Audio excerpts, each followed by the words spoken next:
சீரியல்களின் full எபிசோடுகளை Sun டிவியில் ஒளிபரப்பான உடனே எக்ஸ்க்ளூசிவாக சன் நெக்ஸ்டில் மட்டும் ஃப்ரீயா பாருங்கள். அதனால நான் ரிப்போர்ட் வாங்கல. என் ரிப்போர்ட் டாக்டர் ரூம்ல தான் இருக்கு. நீங்க கொஞ்சம் டாக்டர் கிட்ட சொல்லி அதை வாங்கிட்டு வரீங்களா? நான் இங்கேயே வெயிட் பண்றேன். உங்க பேரு மேடம்? அஞ்சலி.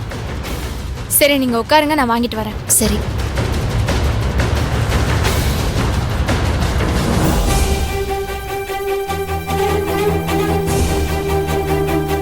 அஞ்சலி, என்ன மகேஷ் சார், ஹாஸ்பிட்டலுக்கு வந்திருக்கீங்க? உடம்பு எதுவும் சரியில்லையா? இல்ல அஞ்சலி, டாக்டரை பார்த்து கன்சல்ட் பண்ணலான்னு வந்திருக்கேன். ஆமா, நீங்க ஹாஸ்பிட்டல் வந்திருக்கீங்க, உங்களுக்கு என்ன ஆச்சு? எனக்கெல்லாம் ஒன்றும் இல்லை சார். நான் சும்மா நார்மல் செக்கப்புக்கு தான் டாக்டர் பார்க்க வந்தேன். மேடம், இந்தாங்க உங்க ஸ்கேன் ரிப்போர்ட்.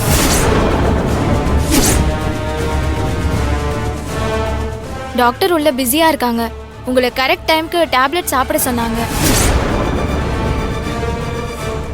7 மாசத்துக்கு இந்த டேப்லெட்டை நீங்க ரெகுலரா சாப்பிடணுமா? அப்பதான் குழந்தை ஆரோக்கியமா வளருமா?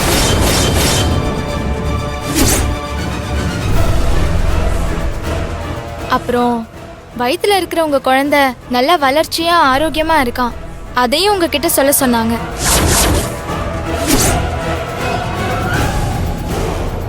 அஞ்சலி, என்ன சொல்லிட்டு இருக்காங்க?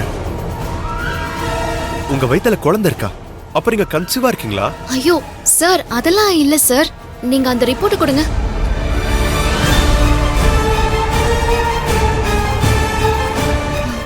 சிஸ்டர், நீங்க ரிப்போர்ட்டை மாத்தி கொடுத்துருக்கீங்க. நான் கன்சீவாலாம் இல்ல. இங்க பாருங்க, இந்த ரிப்போர்ட் என்னோடது இல்லைன்னு நினைக்கிறேன். பாருங்க, இதுல எஸ் அஞ்சலின்னு போட்டிருக்கு. நான் ஜே அஞ்சலி. நீங்க ரிப்போர்ட்டை மாத்தி எடுத்துட்டு வந்துட்டீங்க.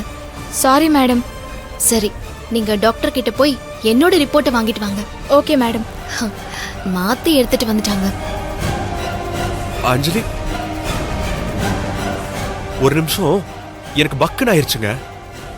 அவங்க பாட்டுக்கு வந்து உங்க வயித்துல வளர்ற குழந்தை ஆரோக்கியமா இருக்கு, வளர்ச்சி நல்லா இருக்குன்னு சொன்னதும் நீங்க கன்சீவா இருக்கீங்க போல இருக்குன்னு நானும் நினைச்சிட்டேன். ஆமா சார், நானும் அதை கேட்டு ஷாக் ஆயிட்டேன்.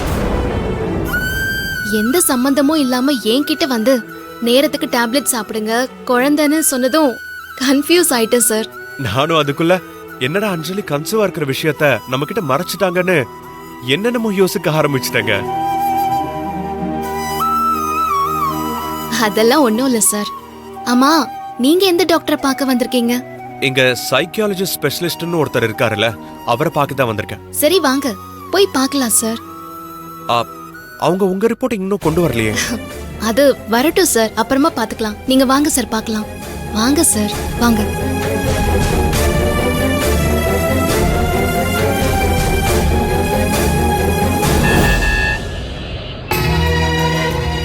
சார், உங்க டாக்டர் வர சொன்னாங்க. தேங்க்யூ. ஓகே சார், வாங்க. வாங்க. மகேஷா, நேற்று நீங்க தான் என்கிட்ட போன்ல பேசினதா? ஆமா டாக்டர். ஓகே ஓகே, உட்காருங்க. ஆக்சுவலா உங்களுக்கு பயப்படுற மாதிரி எந்த பிரச்சனையும் இல்லை. தலையில அடிபட்டு நிறைய பேருக்கு உங்களை மாதிரி பழைய ஞாபகங்கள் எல்லாம் மறந்து போயிருக்கு. ஒரு சில பேருக்கு அப்படி மறந்து போன ஞாபகங்கள் எல்லாம் சில நாட்கள்லயே திரும்ப வந்திருக்கு. சில பேருக்கு சில மாதங்கள் கழிச்சு வந்திருக்கு. சில பேருக்கு மட்டும்தான் பழைய ஞாபகங்கள் திரும்ப வர வருஷ கணக்கா ஆயிருக்கு. அதுல ரொம்ப குறைவான ஆளுங்களுக்கு தான் கடைசி வரைக்கும் நினைவுகள் திரும்பாமையே போயிருக்கு. பட் நீங்க சொல்றத பார்த்தா உங்களுக்கு அப்பப்ப பழைய நினைவுகள் வர்றதுனால கூடிய சீக்கிரமே உங்களுக்கு எல்லாமே மறுபடியும் ஞாபகத்துக்கு வர்றதுக்கு அதிகமான சான்சஸ் இருக்கு. இப்போ என்னோட கொஞ்சம் வாங்கலேன். வாங்க.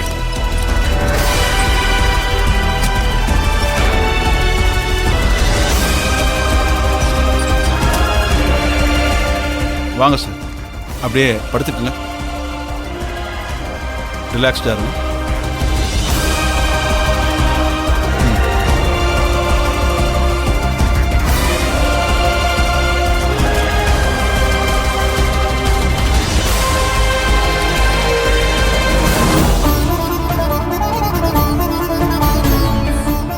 மகேஷ், உங்க கண்ணை நல்லா முடிக்குங்க.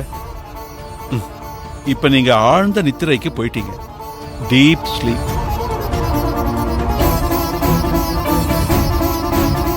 இப்ப நீங்க நடுக்கடல் மேல படுத்திருக்கிற மாதிரி நினைச்சுக்கங்க. உங்களை சுத்தி இப்ப யாருமே இல்லை, நீங்க மட்டும் தனியா இருக்கீங்க. உங்களை அப்படியே ஆழ்கடலுக்கு கீழே கொண்டு போற. உங்களை சுத்தி யாருமே இல்லை.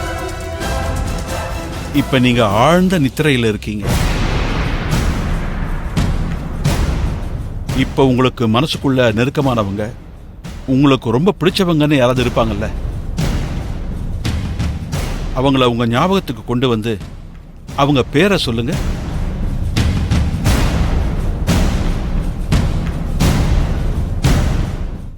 மெல்ல நல்லா யோசிச்சு நிதானமா சொல்லுங்க. இப்ப நீங்க முழு நித்திரைக்கு போயிட்டீங்க.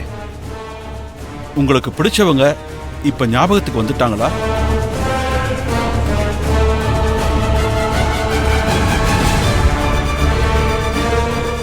அவங்க பேரை சொல்லுங்களேன்.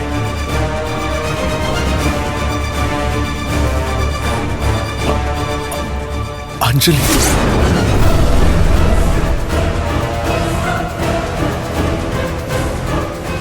அஞ்சலியா? அஞ்சலி யாரு?